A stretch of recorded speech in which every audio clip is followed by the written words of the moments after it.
Queridas crianças, querida comunidade, seminaristas, nós estamos mês de setembro, mês da Bíblia, mês importante para a nossa caminhada. A Bíblia deve ser meditada todos os dias, mas a igreja coloca setembro como um mês especial, um mês particular para meditarmos a palavra de Deus, para que a palavra de Deus se faça presente dentro de nós e nos ajude a caminhar, a crescer, a viver melhor a nossa fé. E hoje nós estamos celebrando o 24º domingo do tempo comum. Diante da liturgia da palavra que nós acabamos de ouvir, Deus vem falar conosco em três pontos importantes de toda a liturgia. A primeira leitura, tirada do livro do profeta Isaías, nos apresenta o servo sofredor. Nós acabamos de ouvir um homem, uma imagem, uma pessoa, um personagem apresentado pelo profeta que passa por diversas humilhações. Cusparada, arrancam sua barba, dão-lhe tapa no rosto, entre outras situações que ele viveu. O profeta Isaías já vem nos apresentando Jesus diante do grande mistério da morte, ressurreição e do seguimento para o reino. Então a primeira leitura nos apresenta o servo se prepara para a redenção da humanidade, para a libertação da humanidade, mas para que essa libertação aconteça, ele será humilhado, irá passar por tantas situações difíceis, inclusive a morte, para que assim o projeto de Deus, para que o projeto de Deus possa acontecer em meio ao mundo. Na semana passada, nós escutamos também na primeira leitura do profeta Isaías, o povo exilado na Babilônia estava sofrendo por diversas situações, opressão, fome, morte de alguns que lá estavam, pessoas doentes, surdos, aleijados e leprosos. Então eles não poderiam voltar para a terra prometida, para o segundo retorno da terra de onde eles saíram, porque estavam sofrendo o exílio. E Deus, através do profeta Isaías, gritou para aquele povo: vós que estáis sofrendo, vós que estáis deprimidos, não fiquem tristes, porque Deus está com vocês. Deus é o nosso companheiro, Deus é o nosso amigo. E a leitura de hoje, dando seguimento do profeta Isaías, nos apresenta o servo sofredor que assume a humilhação que aqueles que estavam no exílio, aqueles que lá passaram, todo o sofrimento ele assume para si, o sofrimento daquele povo exilado da leitura da semana passada, da primeira leitura. E o Evangelho, os discípulos estão voltando da caminhada, do anúncio, e vão para com Jesus. Claro que o anúncio ainda irá continuar, mas Jesus, diante dos seus discípulos, daqueles que estão voltando da missão, ele pergunta: o que estão falando sobre mim lá naquele lugar? O que falam de mim? Qual é a mensagem? E eles vão dizendo: uns falam que é João Batista, outros falam que é o profeta, outros falam que é isso, que é aquilo.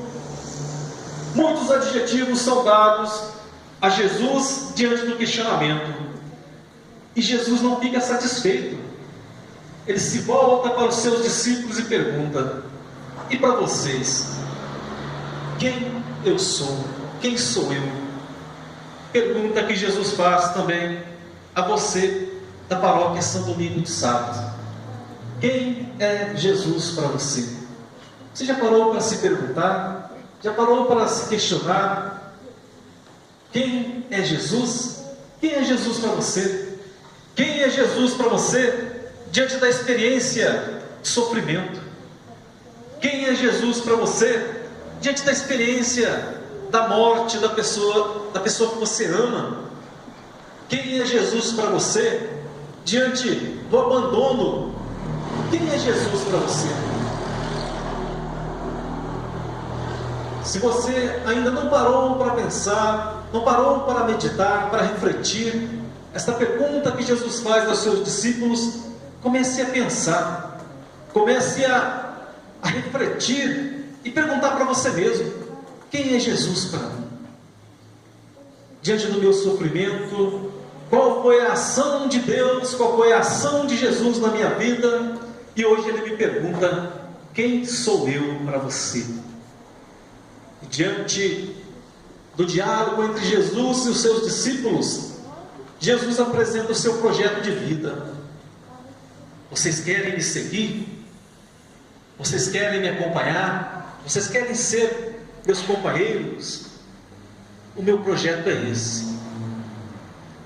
Vou passar por humilhação, sofrimento, abandono, traição, morte e ressurreição.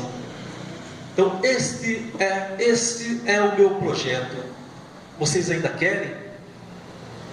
Pedro, que ainda não entenderam o projeto de Jesus, porque está ainda no projeto humano, ele recusa e quer defender a Jesus, reprime a Jesus.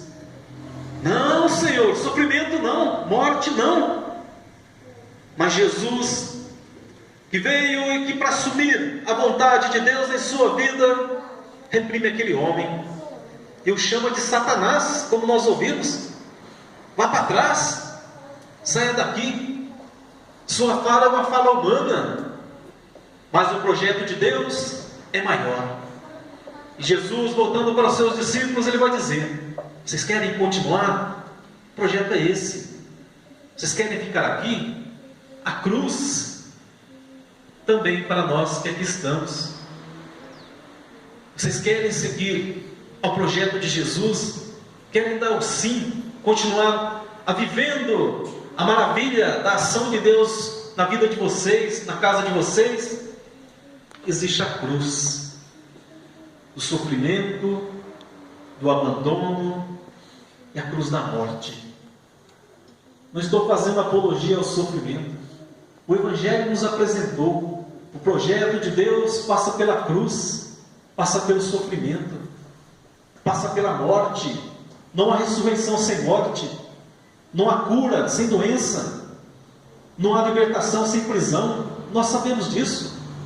Comece a meditar, comece a pensar quantas vezes você passou por sofrimento, Deus pousou a sua mão e a libertação aconteceu, a cura aconteceu. E às vezes, diante de situações em que nós não temos controle, nós não temos condições de colocar a mão e tirar aquela dor daquela pessoa, levantar aquela pessoa do leito de morte, nós nos revoltamos contra Deus e perguntamos, olhando para aquela pessoa: por que Deus permitiu que essa pessoa tão boa sofresse com essa doença? Por que Deus permitiu que esse homem, que esse meu filho morresse desta forma? Por que Deus permitiu?